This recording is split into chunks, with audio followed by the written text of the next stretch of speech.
Hey guys, it's Jim from Audiomo here, and I just wanted to give my 2 cents on big news that happened last week in the guitar industry, and why I don't think it's something to freak out about. So these guys, Gibson, bought Mesa Boogie. A lot of people are saying, oh, that's the end of Mesa Boogie, they're never going to be the same.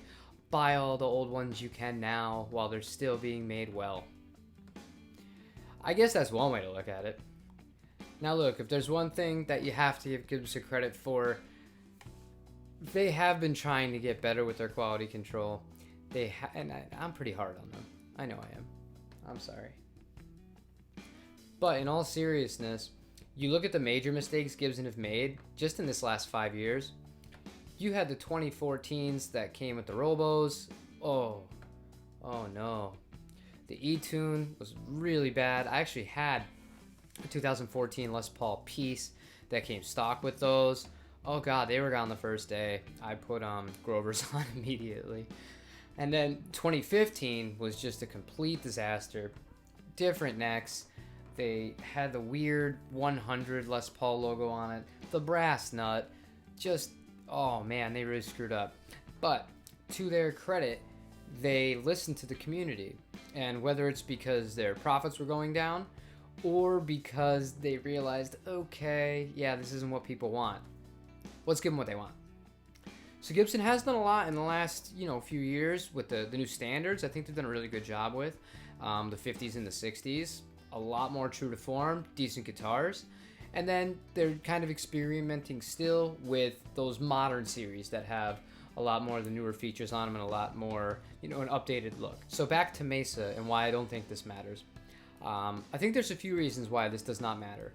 There is so much competition right now in the boutique amp market in that kind of price point for those kinds of tones that even if Mesa never came back and that was the end of it, yeah, I mean, it would be the end of a brand and their legacy and stuff like that. But as far as the end user, the guitar player, it's not the end of the world. There are so many good companies right now. And then on top of that, there are so many Mesas out there. It's not like there was only a few made. These are mass-produced amps for the last, 70? So 50 years? So for 50 years, Mesa's been around. There are going to be more than enough of them on the market. So it's not something I think people should be flipping out about that.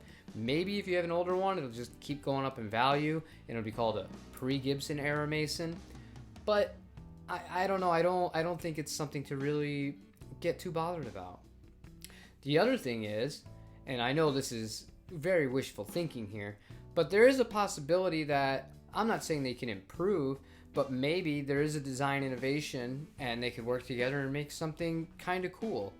Like if they made some of those old Gibson amps and the Mesa developers and engineers actually went over them and kind of updated them into real world scenarios like the old Skylark, something like that, and they updated those into a modern design, that could be pretty cool.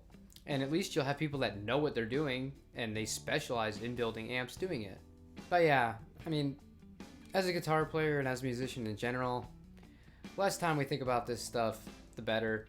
I'm sitting here making a video about it, but at the end of the day, you can't control it, and all you can do is wait and see what the products are when they come out and then be the judge from there. But doom and glooming, it's not going to do anybody any good in advance. Yeah, that's it for today. I wanted to make a quick one and just say, just stop with the overreactions. The world's not ending, okay? This has happened many times with big companies buying out other big companies. So we'll see how it goes. You can be optimistic for the future.